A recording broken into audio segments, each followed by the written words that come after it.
মা খাদিজা দুনিয়া থেকে বিদায় নিলেন। দুনিয়া থেকে বিদায় নেওয়ার পরে আল্লাহ নবী তাকায় দেখে খাদিজার পেট থেকে নবীর মাধ্যমে আল্লাহ 4টা মেয়ে দান করেছেন। খাদিজার পেট থেকে নবীর মাধ্যমে আল্লাহ কয়টা মেয়ে দিছে? এই নবীর উম্মতের এই 4টা মেয়ের নাম জানেন? বড় মেয়ের নাম হলো জয়নাব।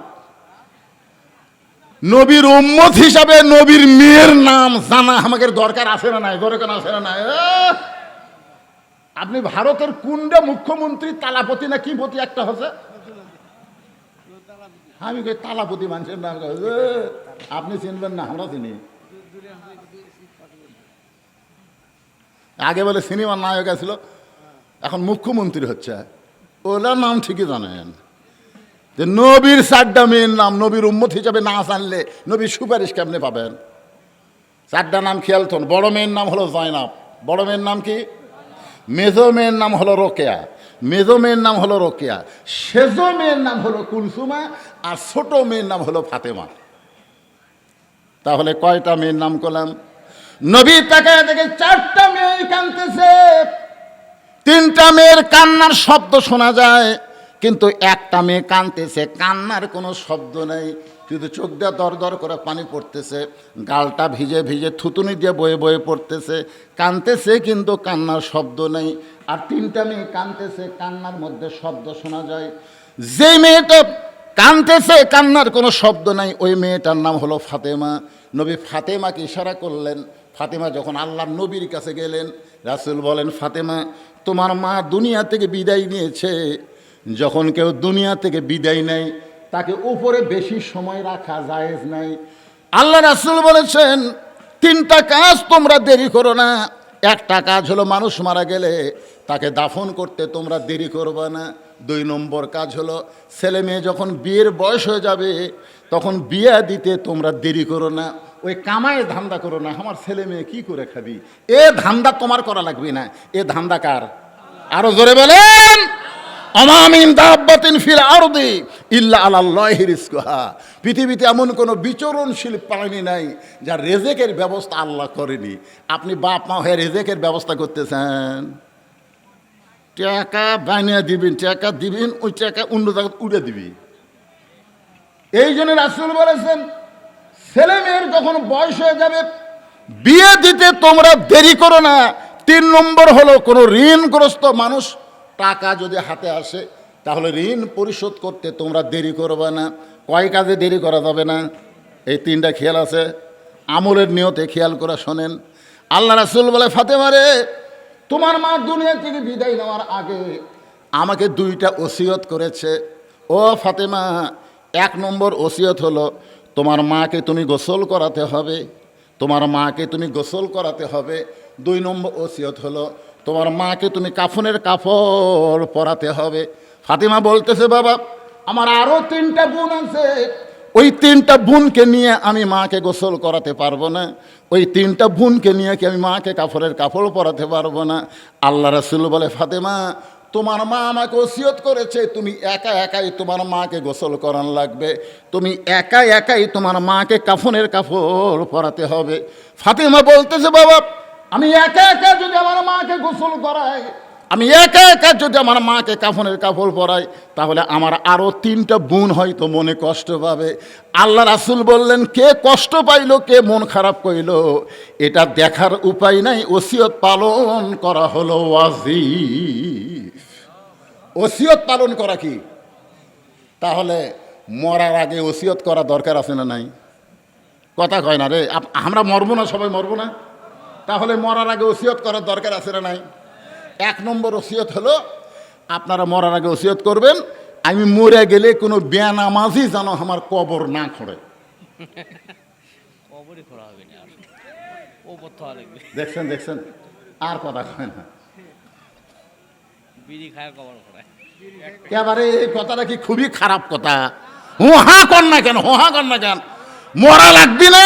আল্লাযী খলাকাল মাউতা ওয়াল হায়াতা লিয়াবলুয়াকুম আইয়ুকুম আহসানু আমালা। আজকের ওয়াজি হচ্ছে সুন্দর আমল, সুন্দর আমলের পরীক্ষা হবে। তো মরার পরে সুন্দর আমল কি? বিড়ি খায় কবর খোঁড়া? আপনারা হয়তো বলবেন, হুজুর আমাকে কবর খোঁড়ার লোক ওরা ছাড়া নাই। এটা ভুল কথা। দুনিয়ার বাড়ি করতে গিয়ে দুনিয়ার একটা বাড়ি থাকা যাবে না। সেই 3 তলা বাড়ি করতে গিয়ে যদি আপনি ভালো মিস্ত্রি খোঁজেন, কে রে বাড়ি ঘর করতে, ভালো বাড়ি করতে গিয়ে 3 তলা 4 তলার ভিত দিয়ে বিল্ডিং বানাবো, ভালো মিস্ত্রি কুটি আছে রে? তখন কয় ভালো মিস্ত্রি তো একজন কাছে মুসলিম আছে রে, মুসলিম রে, ধাওয়াপাড়ার মুসলিম রে। কে তোমার উলটের লোক ধাওয়াপাড়া চালে কে উলট নাই? দুনিয়ার বাড়ি বানাতে ধাওয়াপাড়ার মুসলিম লাগে। আর যেই কবরে 50,000 বছর থাকবেন সেই কবরের ঘর বানাতে কি ভালো ভালো মিস্ত্রির দরকার নাই? কথা কোন দরকার আছে না নাই? মানেন বা না মানেন, শোনেন, তারপরে যাই খুঁড়ি খুঁড়ুক, পুকুর খুঁড়ুক না কবর খুঁড়ুক, যা করে খুঁড়ুক। এরা তো আর কবর খুঁড়তেছে না। ইমাম গাজ্জালি বলেছেন কোন ব্যক্তি 40টা কবর খুঁড়লে সে আল্লাহর ওলি হয়ে যাবে। 40 কবর খুঁড়তে খুঁড়তেই ওর মৃত্যুর কথা এত বেশি মনে হবে, ওই লোক দ্বারা আর কোনো খারাপ কাজ হবে না, আল্লাহর ওলি হবে। এখন 40কে ওরা 4000 কবর খুঁড়ে সীমার হচ্ছে, সীমার। কবর দেখলে আমার কিছুই মনে হয় না হুজুর, ওর কবর দেখলে কিছুই মনে হয় না, সীমার হয়ে গেছে। ওসিয়ত করবেন আপনি, মসজিদের মুয়াজ্জিনকে বলবেন, মুয়াজ্জিন সাহেব আমি মারা গেলে আপনি আমাকে গোসল করায় দিবেন, বিনিময়ে আপনি 10,000 টাকা হাদিয়া নেন। মুয়াজ্জিন বলতেছে বাবা কে কখন মরবে আমি তো জানি না, তোমার আগে যদি আমি মরে যাই, বলে আপনি যদি মরে যান আমি মাফ করে দিলাম, কিন্তু আপনাকে 10,000 টাকা হাদিয়া দিলাম, আপনি আমাকে গোসল করাবেন। আল্লাহ রাসূল বলেছেন আসমানের নিচে জমিনের উপরে মুয়াজ্জিনের চাইতে ভালো মানুষ আর কেউ নাই। সুবহানাল্লাহ, জোরে গান। কোন আলিমের কথা বলে নাই, কোন মাওলানার কথা বলে নাই। আসমানের নিচে জমিনের উপরে মসজিদের মুয়াজ্জিনের চাইতে ভালো মানুষ আর কেউ নাই। আল্লাহ নবী বেলালকে ডাকতে বলে বেলাল রে আয় আয় আমার কাছে আয়। বেলাল যখন নবীর কাছে গেল, নবী বলে বেলাল তুমি না আমার চাইতে খাটো। বেলাল বলে রাসূলুল্লাহ আপনি হলেন ইমাম, আমি হলাম মুয়াজ্জিন, আমি একটু খাটো হইলে অসুবিধা কি? রাসূল বলে বেলাল রে হাসরের ময়দানে আল্লাহ তাআলা ইমামের চাইতে মুয়াজ্জিনের মাথা উঁচু করে দিবে। শুধু মুয়াজ্জিনের মাথা উঁচু করবে না, আল্লাহ নিজের হাতে মসজিদের মুয়াজ্জিনের মাথায় একটা টুপি পরায় দিবে, যেই টুপি পূর্ণিমার চাঁদের চাইতেও বেশি আলো দিবে। বাংলাদেশে মুয়াজ্জিনের দাম না থাকতে পারে, কিন্তু ইসলামে মুয়াজ্জিনের দাম আছে না নাই? আপনার 14 গোষ্ঠীর মধ্যে কোনো মাওলানা নাই। আপনি মসজিদের ইমামকে বলবেন হুজুর 5 ওয়াক্ত নামাজ আপনার পিছনে পড়েছি, হুজুর 5 ওয়াক্ত নামাজ আপনার পিছনে পড়েছি, আমি মরে গেলে আমার জানাজার নামাজটা আপনি একটু পড়ায় দিবেন। এরকম ওসিয়ত করার দরকার আছে না নাই? আল্লাহ রাসূল বলে ফাতেমা তোমার মা ওসিয়ত করেছে, তোমার মাকে তুমি গোসল করায় দিতে হবে, তোমার মাকে তুমি কাফনের কাপড় পরাতে হবে। ফাতেমা বললেন বাবা আমার মা আমার মধ্যে এমন কি দেখলো, আমার মা আমার মধ্যে এমন কি দেখেছে যে আমার আরো 3টা বোনকে বাদ দিয়ে আমার ব্যাপারে মা ওসিয়ত করলো। রাসূল বলে ফাতেমা শুনবার যখন চাও তাহলে শোনো। আমার মায়েরা যারা পর্দার অন্তরে আছেন একটু মনোযোগ দিয়ে শুনবেন। খাদিজাতুল কুবরা বলতেছি ইয়া রাসূলুল্লাহ একদিন গভীর রাত্রে আমি ঘুম থেকে চেতন পায়া ফাতেমার ঘরের জানলার কাছে গিয়ে দাঁড়িয়ে থাকলাম। আল্লাহ রাসূল বলে খাদিজা ফাতেমার ঘরের জানলার কাছে দাঁড়িয়ে কেন থাকলেন? বলে হুজুর আপনি তো জানেন না, জয়নাব যখন আমার পেটের মধ্যে ছিল, আমার বড় মেয়ে যখন আমার পেটের মধ্যে ছিল, আমার পেট উঁচু হয়েছিল, আমার পেটে ওজন হয়েছিল। জয়নাব যখন দুনিয়াতে ভূমিষ্ঠ হইল আমি প্রসব ব্যথা বুঝতে পারলাম। আল্লাহর নবী আমার দ্বিতীয় মেয়ে রোকেয়া যখন আমার পেটের মধ্যে ছিল, আমার পেটটা উঁচু হয়েছিল, আমার পেটের ওজন হয়েছিল। রোকেয়া যখন ভূমিষ্ঠ হইল আমি তখন প্রসব ব্যথা বুঝতে পারলাম। আমার তৃতীয় মেয়ে কুলসুমা যখন পেটের মধ্যে ছিল, আমার পেটটা উঁচু হয়েছিল, পেটের ওজন হয়েছিল। এই রোকেয়া যখন ভূমিষ্ঠ হইল আমি তখন প্রসব ব্যথা কুলসুমা যখন ভূমিষ্ঠ হইল আমি তখন প্রসব ব্যথা বুঝতে পারলাম। ওই আল্লাহর শপথ করে বলতেছি, আমার ছোট মেয়ে ফাতেমা যখন আমার পেটের মধ্যে আসলো, আমার পেটটা উঁচু হয়েছিল, আমার পেটটা মধ্যে কোনো ওজন ছিল না। আমার পেটটা উঁচু হয়েছিল, কিন্তু ফাতেমা আমার পেটে কোনো ওজন হয় নাই। ফাতেমা যখন ভূমিষ্ঠ হলো, আমি কোনো প্রসব ব্যথা বুঝতে পারি নাই। ধাত্রী ছাড়া আমার মেয়ে ফাতেমা যখন দুনিয়াতে আসলো, আমি খাদিজা নজর করে দেখি ফাতেমা তার কষি দুইটা হাত দিয়া তার ইজ্জত এভাবে ঢেকে দুনিয়াতে জন্ম নিয়েছে। আমি মা খাদিজাও কোনোদিন ফাতেমার ইজ্জতটাও নিজের চোখে দেখতে পারি নাই। রাসূল বলে, ফাতেমা, এই কারণেই তোমার মা তোমাকে ওসিয়ত করেছে, যাও তোমার মাকে গোসল করায় দাও। এবার ফাতেমা একা একা মা খাদিজাতুল কুবরাকে গোসল করালেন। একা একা গোসল করানোর পরে আল্লাহর নবীর কাছে এসে বললেন, বাবা, গোসলটা যখন শেষ হয়ে গেল, তাহলে এখন আমার মাকে কাফনের কাপড় পরাতে হবে। যেই কাফনের কাপড়ের কথা বলেছে, এমন সময় আল্লাহর নবী ওই তাকের মধ্যে, যে তাকের মধ্যে ওই জুব্বাখানা রেখেছিলেন, ওই জুব্বাটা এনে ফাতেমার হাতে দিয়ে বললেন, মা, এই জুব্বাটা তোমার মাকে কাফনের কাপড় হিসাবে পরাইয়া দাও। ফাতেমা চোখের পানি বের করে বলে, বাবা, আমি সব সময় মায়ের কাছে থাকতাম, আর মায়ের কাছে থাকার কারণে মায়ের জীবনের অনেক অজানা গল্প আমি মায়ের মুখে শুনেছি। মায়ের জীবনে অনেক অজানা গল্প ছিল, সেই গল্প আমি মায়ের মুখে শুনেছি।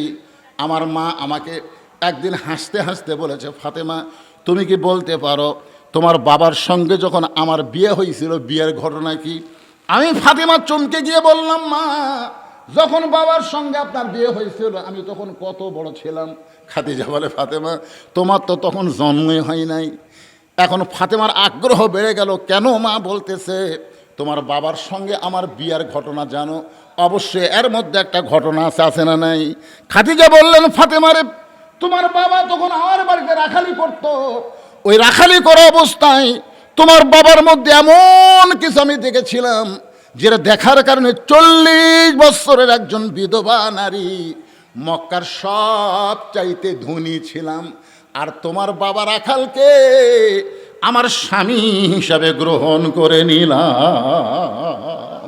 ও বাবা, আমি মায়ের মুখে গল্প শুনেছি, আপনি যখন মায়ের বাড়িতে রাখালি করতেন, তখন আমার মা মক্কার সবচাইতে ধনবতী রমণী ছিল।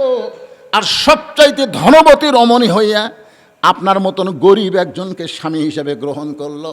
আর আমার সেই মা এখন মারা গেল, মক্কার দোকানে কি নতুন কোনো কাপড় নাই, নতুন কোনো কাপড় না দিয়ে এই পুরাতন জুব্বাখানা দিচ্ছেন। বাবা, মরে যাওয়ার সঙ্গে সঙ্গে কি মায়ের দয় আপনার অন্তর থেকে মুছে গেল? সঙ্গে সঙ্গে নবী ছোট বাচ্চার মতন কান্দে আর বলে, ফাতেমারে, এই জুব্বা আমি তোমার মাকে দিচ্ছি না, এই জুব্বা তোমার মা আমার কাছে চেয়েছে। ফাতেমা বললেন, বাবা, এই পুরাতন জুব্বার মধ্যে এমন কি আছে যেইটার কারণে আমার মা আপনার কাছে চাইছে? আল্লাহ রাসূল বলে, ফাতেমা, এই জুব্বা সাধারণ কোনো জুব্বা নয়, এই জুব্বার সঙ্গে আল্লাহর কোরআনের সম্পর্ক রয়েছে।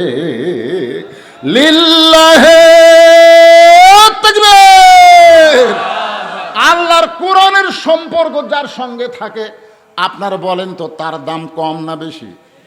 আরো জোরে কন। আপনারা কার সাথে সম্পর্ক করবেন?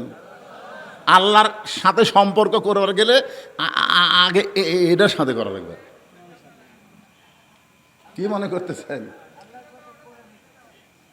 না, এই কোরআনের সাথে সম্পর্ক না করেই আপনি আল্লাহর সাথে করবেন? কি মনে হয় আপনাকে? একই গাছের কাঠ দিয়ে 3টা জিনিস বানাচ্ছে, একটা গাছের কাঠ দিয়ে 3টা জিনিস বানাচ্ছে। একটা হলো খাট, একটা সোফা, আর একটা হলো রেহাল।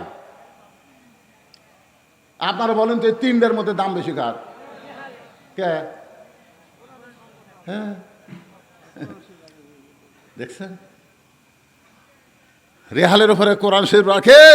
হঠাৎ একদিন কোরআন শরীফ লিবার দেওয়া অসতর্ক মুহূর্তে রেহালটা পায়ের কাছে পড়ছে। রেহাল তুলে 3বার চুমা খাচ্ছে, 3বার। রেহাল বলতে, কে রে খাট, এ সোফা, আমরা তো 3জন একই গাছের মধ্যে ছিলাম রে, তো আমি পায়ের কাছে পড়লি আমাকে 3বার চুমা খায়, তোর কে খবর কি? তখন খাট আর সোফা বলতেছে, ভাই চুমা খাবি, আমাকে লাগতানার জন্য বানাছে রে। খাট আর সোফা কান দেওয়ার কে ভাই, তোর এত দাম কি জন্যে? রেহাল বলতেছে, আমার দাম হলো আমার সাথে কোরআনের সম্পর্ক, আর তোরা কম দামি হওয়ার কারণ হলো তোদের সাথে মানুষের সম্পর্ক। এখন আপনারা বলেন কোরআনের সাথে কারা কারা সম্পর্ক রাখবেন? আল্লাহকে একটু হাত দেখান তো ভাই। এই গভীর রাত্রে তাহাজ্জুদের সময় আল্লাহ আল্লাহ হাতগুলা কবুল করে নাও আল্লাহ। হাত নামান। লিল্লাহি তাকবীর।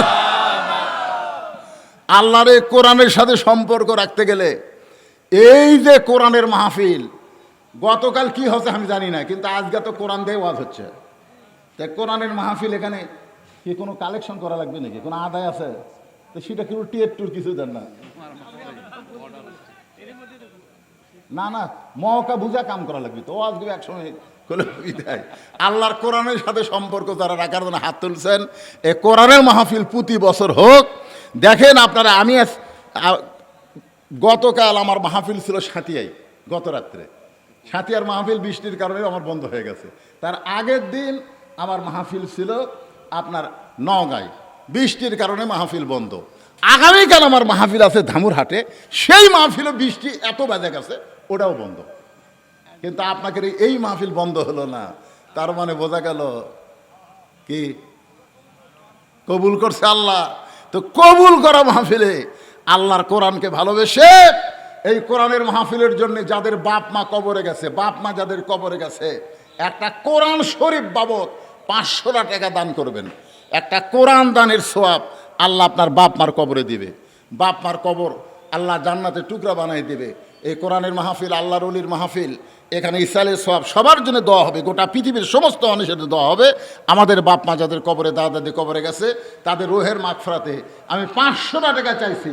যে ব্যক্তি প্রথম দান করবেন কোরআনের জন্যে, তার দান দেখে যত মানুষ দান করবে, প্রত্যেকটা মানুষের দানের একটা সওয়াবের অংশ আল্লাহ তাক দিবে। কারণ প্রথম দান করা খুবই কষ্ট। মিন শারিল ওয়াসওয়াসিল খান্নাস, শয়তান খালি ভিতরে খসখস করে, দেশ না দেশ না দেশ না। এই দেশ না করতে করতে লাভ দেওয়াটা মানে কি? এই দেশ না করতে করতে যাই লাভ দিয়ে উঠবে, বুঝবেন শয়তানক পরাজিত করতে পারে নাই। শয়তানকে ওই লাত্তি মেরে ফেলে দিয়ে ওই আল্লাহকে খুশি করার জন্যে এ কোরআনকে ভালোবেসে 500 টাকার একটা নোট আমি চাইছি। 500 টাকা। কেউ যদি মনে করে হুজুরে একটা নয়, আমি 2 কোরআন শরীফ দেবো 1000 টাকা। কেউ যদি মনে করে আমি 10টা দেবো 5000 টাকা।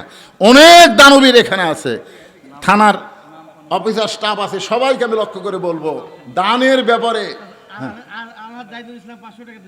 500 করে 1000 টাকা আব্দুল খালেক আর জাহিদুল ইসলাম, 2 জন আল্লাহর পাগল, 500 1000 টাকা করছে দান। আল্লাহ দানকে কবুল করেন। নেক নিয়ত নেকা সফরক আল্লাহুম্মা আমিন। এটাও 500, এটা একটা 500 টাকা সাইজ হলো না, এখন আমি পাইনি। এটা পাওয়ার ভাগ্য আমার এখন হয় না, তো ঢপই নাই। এটা তো 50 টাকার মতন লাগে। মাশাআল্লাহ, আর একটা 500 টাকা পাওয়া গেল। সবাই দেখেন, নতুন 500 টাকা, আর একটা 500 টাকা পাওয়া গেল। 3 জন আল্লাহর পাগল, 3টা কোরআন শরীফ বাবদ। আমার মায়েরা, ও মায়েরা, আজকে আপনাকে ওয়াজ বেশি করতেছি। মায়ের মধ্যে বিশ্বস্ত লোক লাগবে, বুঝলেন? আজগবি একজন গেলে টাকা দিবি না। এনামুল ভাই 500 টাকা। এনামুল, আল্লাহ তোমার বান্দা কোরআন শরীফ বাবদ 500 টাকা দান করছে। আল্লাহ দানকে কবুল করেন। আল্লাহ নেক নিয়ত নেক আশা করেন। বাপ মা যদি কবরে যায়, এই দানের উসিলায় আল্লাহ বাপ মার কবরকে জান্নাতের টুকরা বানায় দেন। সবাই বলে আল্লাহুম্মা আমিন। হ্যাঁ, দেন দেন দেন দেন।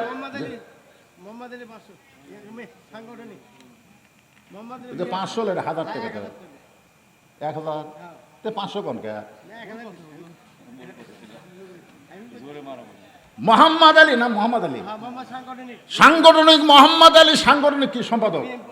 সাংগঠনিক সম্পাদক, সাংগঠনিক খেলে খেলে হবে। সাংগঠনিক সম্পাদক মোহাম্মদ আলী 1000 টাকা ধরে বলেন মারহাবা। আল্লাহ 1000 টাকা দান করেছে 2টা কোরআন শরীফ বাবদ। আল্লাহ দানকে কবুল করেন। আল্লাহ নেক নিয়ত নেক আশা পরাক আল্লাহুম্মা আমিন। কবুল করো, কবুল করো। মোদের কামনা দানকারীকে দিবেন জান্নাত, আল্লাহ নিরাশ করবেন না। মেয়েদের মতো আদায় করা লাগবে তো গেছে, মায়েরা দিয়ে দেন।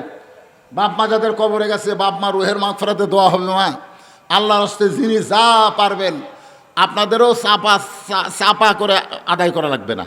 এমনি অনেক আদায় হয়ে গেছে, দেখেছেন না? গরু জব করে ভাত তরকারি না পোলা হচ্ছে, তারপর বিরিয়ানি হচ্ছে, বুঝতেছেন না? আপনাকে যদি বিরিয়ানি পাক হচ্ছে, আপনাদের কাছে চাদর যাবি, রুমাল যাবি, খুশি মনে। আল্লাহর কোরআনকে ভালোবেসে যিনি যা পারবেন আল্লাহর হস্তে দিবেন। এই চাদর রুমাল নিয়ে আপনারা ভিতরে ঢুকে যান, পিছন দিক থেকে ঢুকে যান, সবাই বার করেন বাবা। হতে পারে জীবনের শেষ দান, এখান থেকে বাড়ি যাওয়ারই তো গ্যারান্টি নাই। তারপরে জীবনের শেষ দান মনে করে আল্লাহর হস্তে দান করবেন। সবাই দান করবেন। দানকারী গো পিতা মাতা, সুখের আইকো কবরে, নূরের টুপি পরাইয়া ওঠাবেন রোজ হাসরে। বিড়ি ম্যাচ বাদে। হ্যাঁ, বিড়ি ম্যাচ না না, যাই দা পারে দিয়ে দেখ। না, বিড়ি ম্যাচ। বিড়ি বাস আমরা বেচা ফেলে দেবো না, অসুবিধা কি? যাই দা পারে একে আদায় করবার নামেরই গান লোক নাই। ভিতরে নামেন, ভিতরে নামেন। কমিটির লোক ওই যে বসে আছে সব টুপির চটে হয়ে যায়। এই যারা বসে আছেন কমিটির লোকজন ভিতরে নামেন। এখন রাত বাচ্চা কটা দেখা লাগবে না? চেয়ারের টুপি একটা বার হয়ে গেছে, তারিখ পরিবার। অনেক রাত হয়ে গেছে। মানুষগুলো ওয়াজ শুনবে, তবারক নিবে, বাড়ির যা ঘুমাবে, তারপর ফজরের নামাজ আবার জামাতের সঙ্গে আদায় করা লাগবে। বুঝতেছেন না বাবা? ভিতরে নামো, চাদর গামছা নিয়ে নামো নামো। এই মাহফিল কমিটির লোকজন নাই, এখন তো সরে থাকা চলবে না।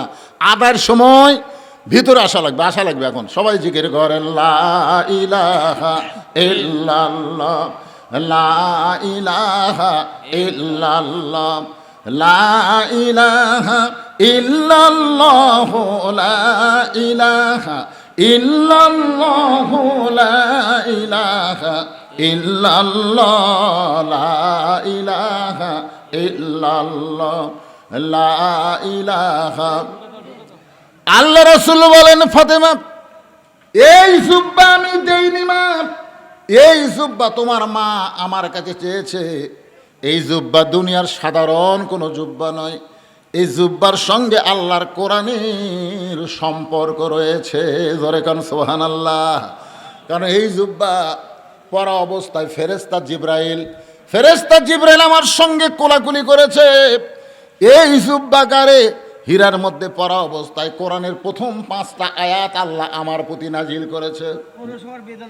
পৌরসভার বেদানা, মা আমার বেদানা কোরআন শরীফ বাবদ 500 টাকা দান করেছে। আমার মা বেদানার দানকে আল্লাহ আপনি কবুল করেন। জোরে বলে আল্লাহুম্মা আমিন। কারণ মেয়েরা দান করলে নাম বলা লাগবে, তাছাড়া সন্দেহ বেশি, বোঝেন না যে টাকা পকেটত গেল না টেজত গেল। এই জন্য মায়েরা আপনার টাকা দিবেন, নাম শুনবেন। নাম যদি শুনবার না পান তাহলে বুঝবেন টাকা টেজত আসেনি।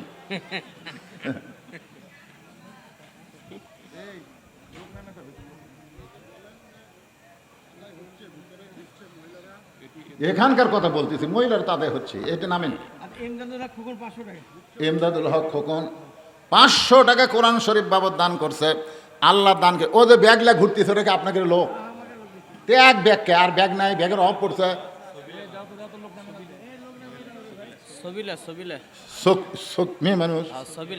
সবিলা মা আমার কোরআন শরীফ বাবদ 500 টাকা দান করেছে। মা সবিলার দানকে আল্লাহ আপনি কবুল করেন। মাশাআল্লাহ। কি নাম? হ্যাঁ, পরিবানু মা আমার কোরআন শরীফ বাবদ 500 টাকা দান করেছে। আল্লাহ পরিবানুর দানকে আল্লাহ আপনি কবুল করেন। আল্লাহুম্মা আমিন। মা ফাতেমা জুব্বাখানা নিয়ে মা খাদিজাকে পরানোর জন্য রওনা দিচ্ছেন। কিছুক্ষণ আগে একা একাই মাকে গোসল করাইছেন, এবার একা একা মাকে কাফনের কাপড় পরাবেন। ফাতেমার সামনে সামনে, আল্লাহ নবী পিছনে পিছনে হাঁটতেছে। কিন্তু আল্লাহ কোরআন শরীফের মধ্যে বলেছেন নবী যখন হাঁটবেন নবীর সামনে কেউ চলতে পারবেন না। আল্লাহ নবী যখন কথা বলবেন নবীর কথা বন্ধ করে কেউ কথা বলতে পারবে? এখন পারবে? নবীর কথা বন্ধ করে কথা বলা যেমন নাজায়েজ, বক্তারা যখন ওয়াজ করে বক্তাদের ওয়াজ বন্ধ করেও কথা বলা যাবে না। কারণ বক্তা তো বক্তা না, আল ওলামা ওয়ারাসাতুল আম্বিয়া, আলেমরা হলো নবীর ওয়ারিস। এটা সহি হাদিস। জোরে কোন কি হাদিস? আর আল্লাহ কোরআনে বলেন ইন্নামা ইয়াখশাল্লাহ মিন ইবাদিহিল ওলামা। আর সে আলেম ওয়াজ করতে করতে যেই অতিথি আসে মাইক কাড়ালে দিয়ে দিয়ে না, আজকের কথা বলতেছি না, অনেক জায়গা বস তুই আল্লাহ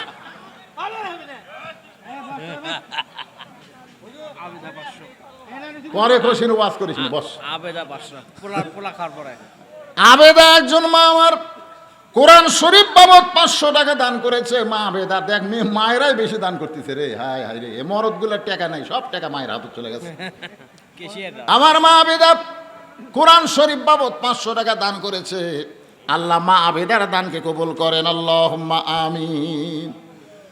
ফাতেমা সামনে সামনে জুব্বা নিয়ে হাঁটতেছে আর আল্লাহ নবী পিছনে পিছনে। এখন আপনারা বলতে পারেন নবীর সামনে কেউ হাঁটতে পারবে না, কিন্তু ফাতেমা কেন সামনে হাঁটে? কারণ ফাতেমা শুধু নবীর মেয়ে না, ফাতেমাকে আল্লাহ নবী মায়ের মতো সম্মান করেছে। সুবহানাল্লাহ কন্যা খান ভাইজান, আজকে সেই ঘটনা আমি বলবো না। ফাতেমা ঘরের মধ্যে যখন ঢুকে গেল জুব্বা নিয়ে, এমন সময় আল্লাহ নবী দরজা বন্ধ করে দিলেন। দরজা বন্ধ হয়ে গেল। ফাতেমা জুব্বা নিয়ে খাদিজাকে কাফনের কাপড় পরানোর জন্য ঘরের মধ্যে ঢুকলেন। আশরাফুলের মেয়ে আসমানি কোরআন শরীফ বাবদ 500 টাকা দান করেছে। মা আসমানির দানকে আল্লাহ আপনি কবুল করেন, আল্লাহুম্মা আমিন। কিছুক্ষণ পরে ফাতেমা জুব্বা কাপড়ের কাপড় পরায়া যখন দরজা খুলছে, এমন সময় নবী তাকায় দেখে ফাতেমা মুস্কি মুস্কি হাসতেছে। আপনারা বলেন তো, মাকে কাফনের কাপড় পরানোর পরে যদি মেয়ে দরজা খুলে মুস্কি মুস্কি হাসে, নবী চমকে গিয়ে বলে, ফাতেমা কানতে কানতে তুমি জুব্বা নিয়ে মাকে কাফনের কাপড় পরাতে ঢুকলা, আর হাসতে হাসতে কেন দরজা খুললা? ফাতেমা বলতেছে, বাবা কানতে কানতে কেন ঢুকলাম এটাও আপনি জানেন, হাসতে হাসতে কেন দরজা খুললাম এটাও আপনি জানেন।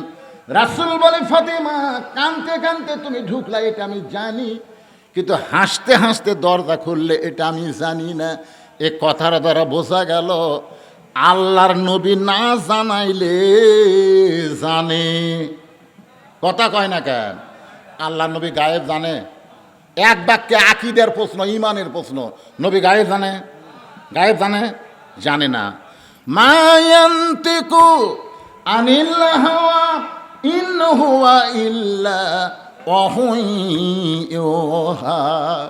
রাসূল বলেছেন, আমি যা জানি তোমরা তা জানো না, আমিও জানি না যতক্ষণ আল্লাহ আমাকে না জানায়। তাহলে সব কিছু জানে কে? আরও জোরে কন, যারা বলতেছেন না ভিতরে কি গোজামিল ঢুকছে নাকি? গোজামিল এখন কতগুলো কয় আমাকে বাবাও গায়েব জানে, বাবাও গায়েব জানে। ঠাস করে বাবার গাল ছল মারছে মুরিদ।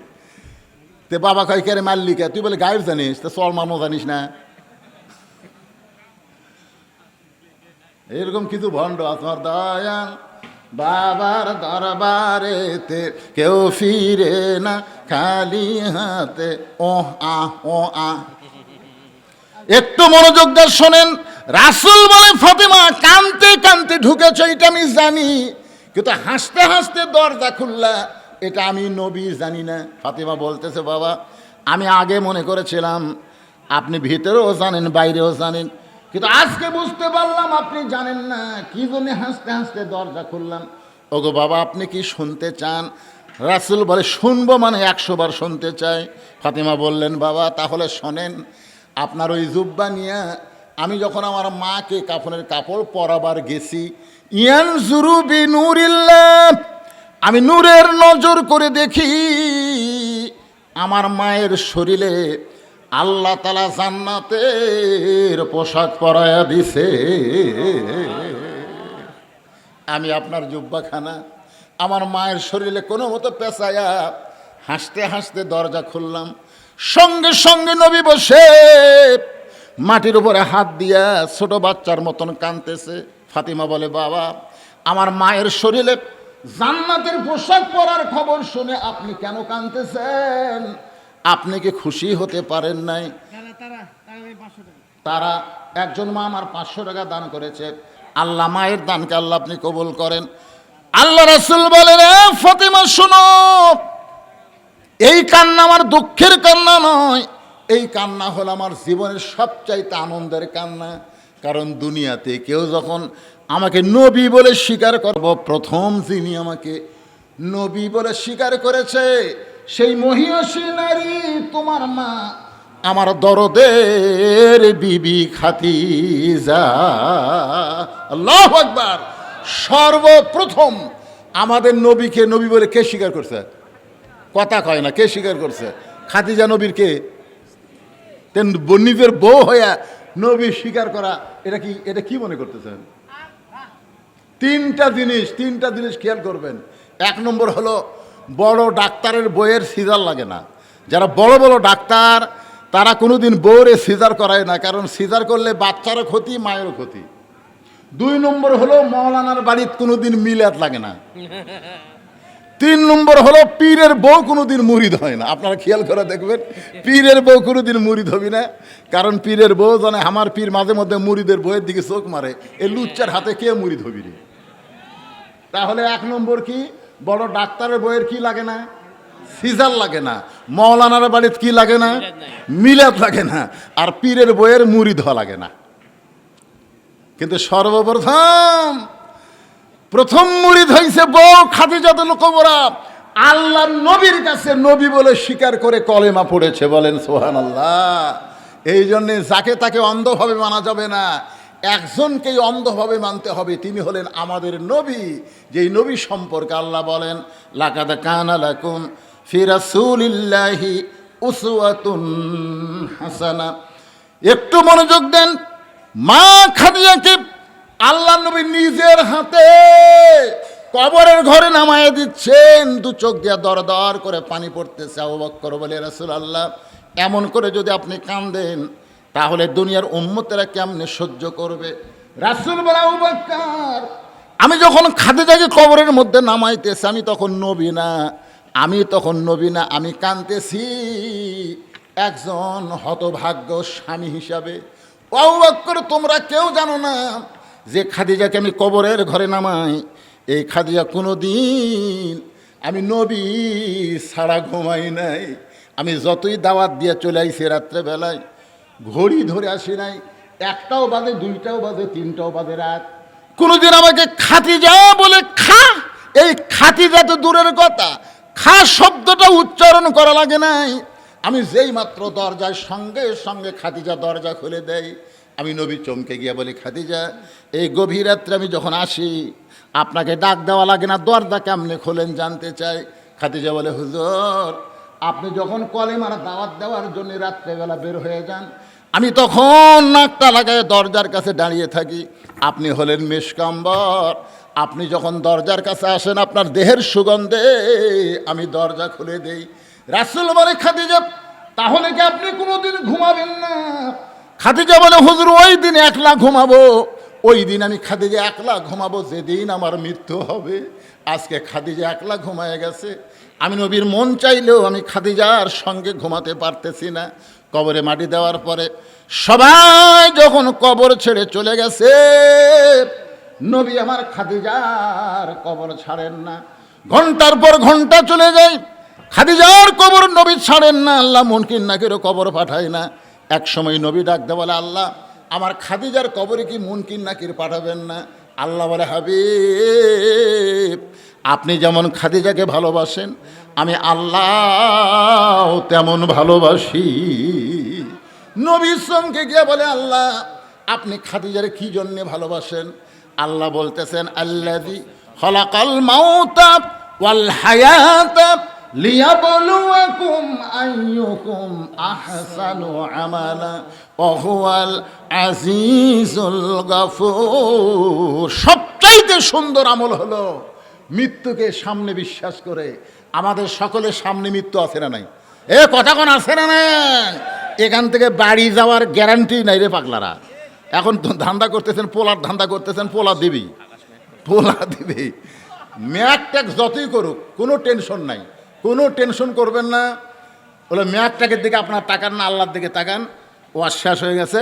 যে কথাটা আমি বলতেছি, আল্লাহ বলতেছে, হাবিব, দুনিয়াতে যে কবরের কথা স্মরণ করে চোখের পানি দিয়ে বালিশ ভিজে দেয়, তার জন্য কবরে মুনকির নাকির লাগে না, আমি আল্লাহ তার পক্ষে উত্তর দিয়ে দেই। জোরে কান সুবহানাল্লাহ। তাই দুনিয়া থেকে আমরা সবাই চলে যাব ভাইজান।